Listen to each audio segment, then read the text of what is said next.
வணக்கம். அரசு ஊழியர்களுக்கு பொற்காலம். தங்கம் மாதிரி தமிழக அரசு ஊழியர்களுக்கு வெளியான 5 முக்கிய அறிவிப்புகள். தமிழ்நாட்டை சேர்ந்த அரசு ஊழியர்களுக்கு கடந்த சில நாட்களில் மட்டும் 5 முக்கியமான அறிவிப்புகள் வெளியாகியுள்ளது. அரசு ஊழியர்கள் கனவை நிறைவேற்றும் விதமாக 5 முக்கியமான அறிவிப்புகள் வெளியாகியுள்ளன. தமிழ்நாடு முதல்வர் ஸ்டாலின் அரசு ஊழியர்களுக்கு என்று அடுத்தடுத்து பல்வேறு முக்கிய நல்ல அறிவிப்புகளை வெளியிட்டு வருகிறார். அவரின் இந்த அறிவிப்புக்கு பின் முக்கியமான ரிப்போர்ட் ஒன்றுதான் காரணம் என்கிறார்கள். முதற்கட்டமாக அகவிலைப்படி உயர்த்தப்பட்ட நிலையில் தற்போது புதிய ஊதிய உயர்வு அறிவிப்பும் வெளியாகியுள்ளது. அரசு ஊழியர்களுக்கு அகவிலைப்படி 9% உயர்வு செய்யப்பட்டுள்ளதாக தமிழக அரசு உத்தரவு ஏற்கனவே பிறப்பித்துள்ளது. அரசு அலுவலர்கள், ஆசிரியர்களுக்கு தற்போது வழங்கப்படும் அகவிலைப்படி 46லிருந்து 50% உயர்த்தி வழங்க மு.க. ஸ்டாலின் அவர்களால் உத்தரவு ஏற்கனவே பிறப்பிக்கப்பட்டது. உள்ளாட்சி தேர்தல் பணியின் போது எதிர்பாராத விதமாக மரணமடையும் மற்றும் காயமடையும் பணியாளர்களுக்கான இழப்பீட்டுத் தொகையை அதிகரித்து தமிழ்நாடு அரசு உத்தரவிட்டுள்ளது.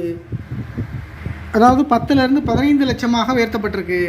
அம்மா உணவக தினக்கூலி பணியாளர்களுக்கு 25 ஊதிய உயர்வு வழங்கியது சென்னை மாநகராட்சி. 300ஆக இருந்த தினக்கூலி பணியாளர்களின் ஊதியத்தை 325ஆக உயர்த்தி மாநகராட்சி கூட்டத்தில் முடிவெடுக்கப்பட்டுள்ளது. தமிழ்நாட்டில் பழைய ஓய்வூதிய திட்டத்தை அமல்படுத்த வேண்டும் என்று பல்வேறு தொழிற்சங்கங்களும் தொடர்ந்து கோரிக்கை விடுத்து வருகின்றன. இந்த நிலையில்தான் நிதியமைச்சர் தங்கம் தென்னரசு பழைய ஓய்வூதிய திட்டத்தை கொண்டு வருவாரா என்ற கேள்வியும் எழுந்துள்ளது. இந்த நிலையில்தான் முதல்வர் ஸ்டாலின் பழைய ஓய்வூதிய திட்டத்தை கொண்டு வர முடிவு செய்துள்ளார் என்று கூறப்படுகிறது. இது எந்த அளவுக்கு உண்மைன்னு தெரியல. இணையதளத்தில் வந்திருக்கு, நான் உங்கள்கிட்ட தெரியப்படுத்துகிறேன். அதிகாரப்பூர்வமாக அப்படி எதுவும் தகவல் வெளியாகவில்லை. முன்னதாக அமைச்சர் தங்கம் தென்னரசு அளித்த பேட்டியில் இது தொடர்பாக மத்திய அரசு குழு அமைத்துள்ளது.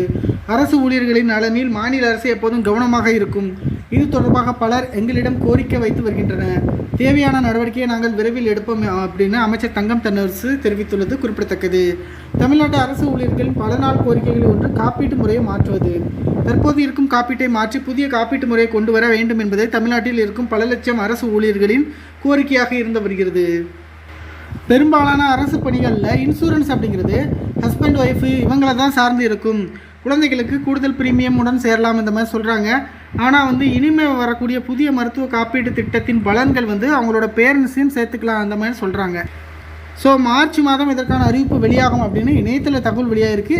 இது அதிகாரப்பூர்வமான தகவல் இல்லை.